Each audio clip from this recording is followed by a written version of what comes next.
Davide goes, CEO and founder of Rebrandly. Welcome. Hi, Richard. How are you?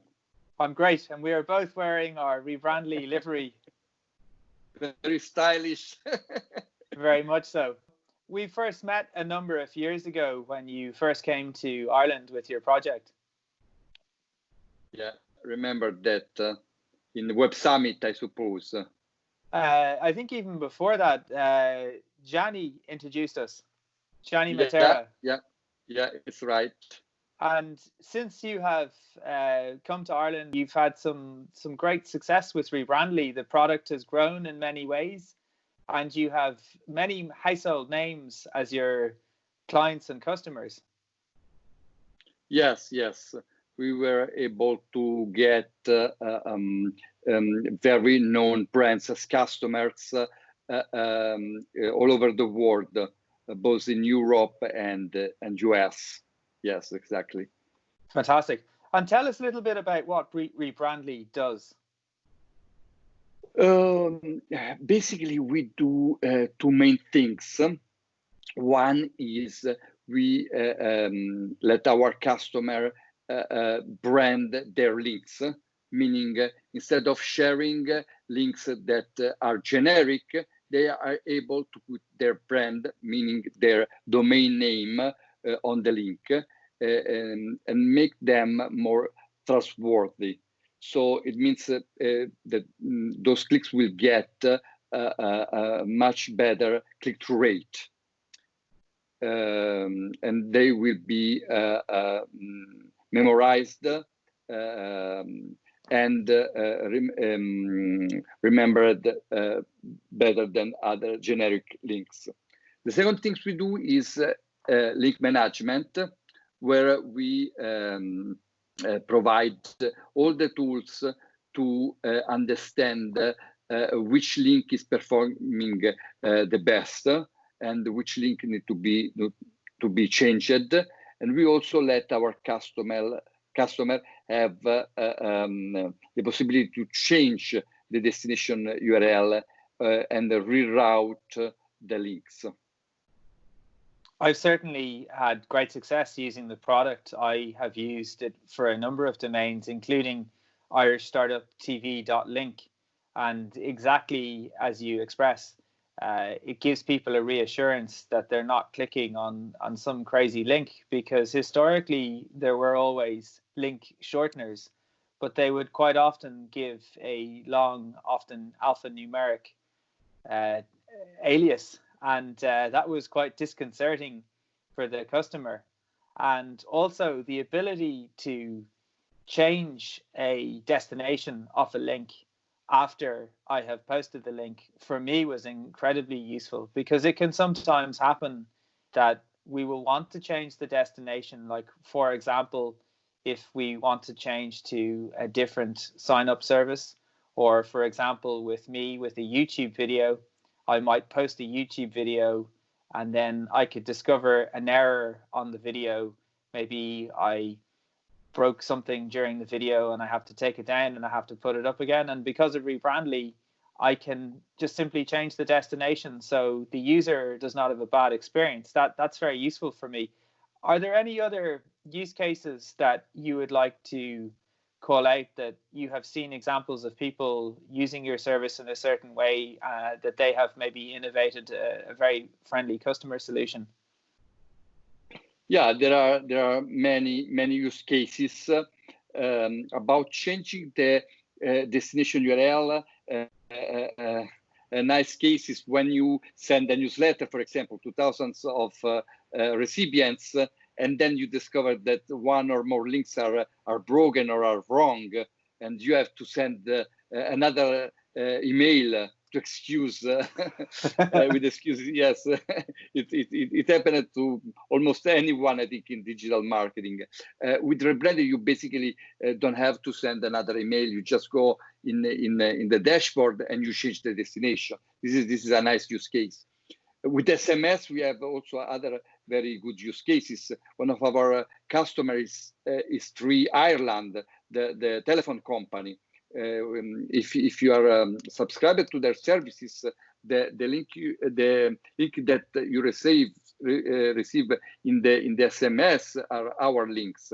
So they have a very, very nice domain name. They have just the number 3.ie, very nice, very memorable, and they use it to send you promotion. So, for example, 3.ie/top-up is the link for the top-ups, and they are able to show their brand, have a cool link, something that you can remember, even if you want to use it on your desktop, for example, from your mobile, or and they can track how many clicks they have from where. This is another use case. And we have many others with deep links, retargeting, and so on. I mean, we provide almost 100 features with the tool, with the advanced plans. Wow, that's incredible. And I've seen that there seems to be a lot of innovations too since I've started to use the product. And tell me, with 3 Ireland, is it unique to Ireland that it's possible to have just one character before the dot? Like, for example, 3.ie. Is this something that has been innovative with the IEDR, or is it possible in other countries to also have less letters? No, it's possible for all the TLDs, for all the countries, but all those domains with 1 or 2 characters are usually reserved from the registry, the owner of the TLD. So you have to do special agreements or pay a specific price for those domain names. Are quite rare and expensive. And as you've been growing the business in the last couple of years, what are maybe the biggest challenges that you have encountered, and how have you overcome those challenges? Yeah, I mean, the biggest challenge is the scale up. So the more we grow, the more difficult become to go to the next level and try to do it faster. So what we are trying to do is to innovate and to grow the business as fast as we can. But for this, you need people, you need talented people, and to find and to manage a growing team is the biggest challenge. And then on the opportunity side, have you had any interesting opportunities that have helped you to succeed in areas that maybe happened by chance, or you had a little bit of luck? Yeah, for sure we had luck in this thing, that in this idea that we had to join the link with the brand. So this is the pillar of Rebrandly, and so this was an intuition, but it was also luck. To be honest, we tested the other 4 ideas before deciding to go with Rebrandly. So there is luck, but it's also method. And yeah. It really rolls off the tongue because English isn't your native language. So to come up with a word that works so well, did you have any help with that, or was that the luck that you refer to? Basically, I am in the online marketing since 20 years.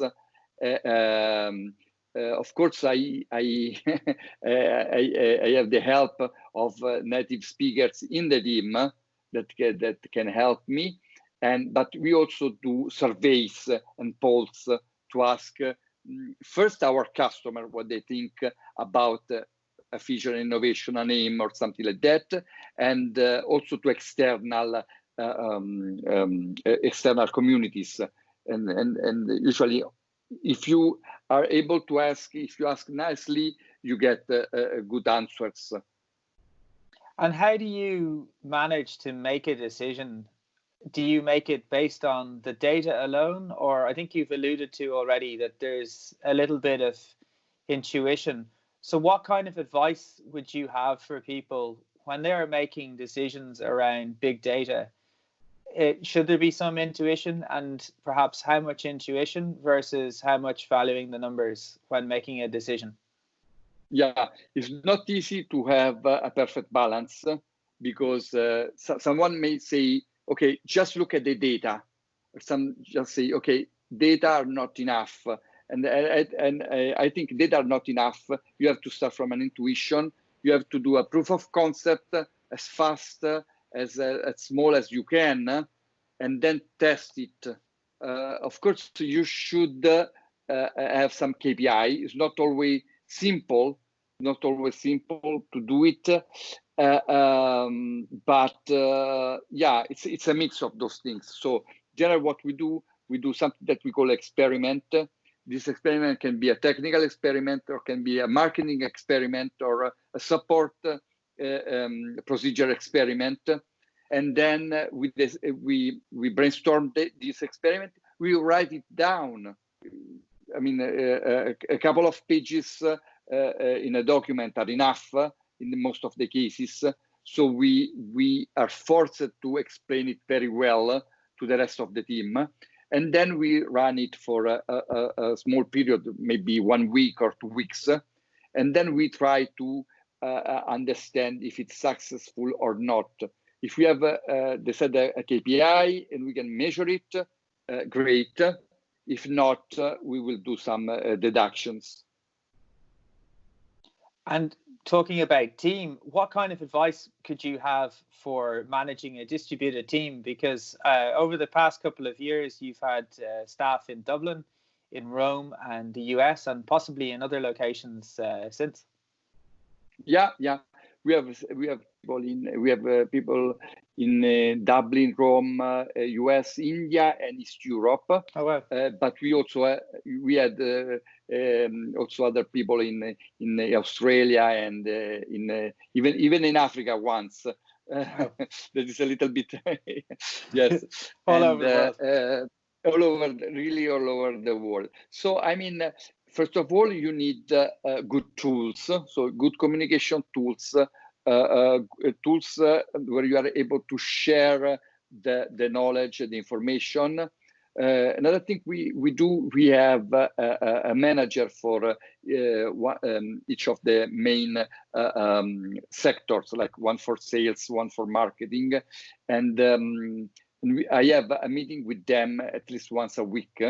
And we have also a company meeting once or twice a month, where we basically update all the team about the news we hear, if there is any idea or anything they want to get better or opportunity. And yeah, it's everything around communication, and also about rules and procedures, because the people want to know where they can move. So what are the boundaries where they can really do their job and be focused in doing what they have to do, what they want to do. And yes, this is another thing we do. I also try to understand with the person in the team what is his basically where he wants or she wants to go with his career, and what he or she want to try, where they want to evolve, and we will try to accommodate as much as possible.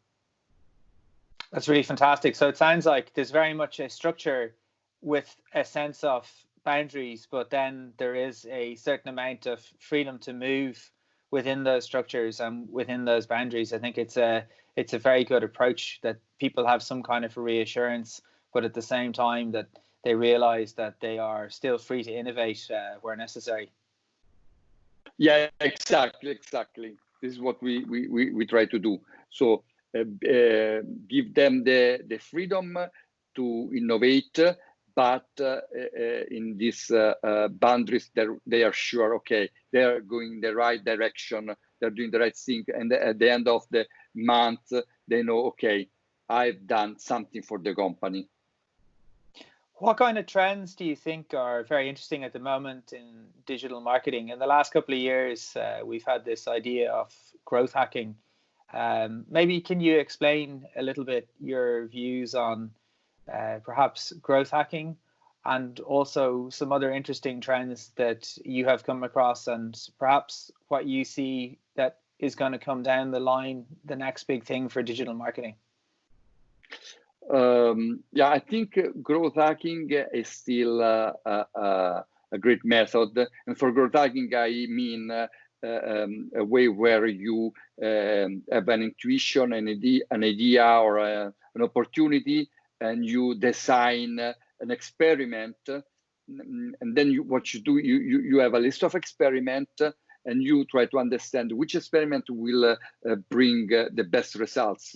And then you start with the one that where there is a balance between results and effort to have it done. Then you basically test it. If it works, you just replicate and scale this experiment. And can be, I don't know, a SEO activity, or can be guerrilla marketing thing, or can be email marketing something. Any idea is good. And basically should be a mix between marketing and technology. And this is what we are doing, yes. And it's working very well. For the future, the trend are about automation, marketing automation. So a better way to scale and to have a consistent communication and grow. So my idea and what I think will be where the marketing is going is to have everything that can be automated is automated. The machine doing the job for instead of the humans, and humans can concentrate on creativity, can concentrate on optimization, and then the manual, the everyday things and the repetitive things are done by the machines. And there are many tools that you can use and connect together, and it's getting more complex because it's getting more powerful. But there are a lot of opportunity there. And within Rebrandly, very much underpinning what you guys do is making it very easy for people to keep their brand at the forefront of any such initiatives, and also to have very rich data at the back end of things. Exactly. We are for sure part of this movement of marketing automatization. So Rebrandly is already included and integrated in the most known digital marketing tools and platform, and we are continuing to favorite and to accelerate this integration. And we are, as you said, the part of the branding of the link, of course. So in any marketing communication, basically you have a call to action that basically is a link. So our job, what we provide is empowering those links. Fantastic. And with the vast array of customers that you've worked with in the last couple of years, are there any edge cases that you can point to where you have seen something that somebody has done and you said, wow, I never considered that? What an interesting or innovative approach. Yeah, no, for sure. We have a section in our knowledge base with customer feedbacks where they tell about their story. And there are some such incredible ways to use Rebrandly. And for example, recently we had a teacher that is using Rebrandly to send links to all the students, not only in his class but in all the school. And then she used it to change the destination to the assignment for the next week, for example. This is something we never thought about, no? So not only business cases, we have also some similar to that. We have United Nations TV.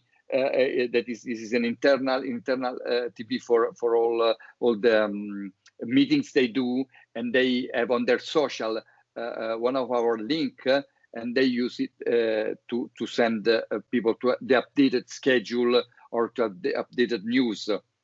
So there are many cases. We are currently managing and sharing some billions of links. So you can imagine how many different use cases you can find. Oh, that's incredible. At the end of the day, business is great, but when we know we've done something impactful, that's always all the more meaningful. And I don't think it gets any more impactful than to think that educators and the UN are using your product for good. So that's a wonderful achievement in itself. Yes.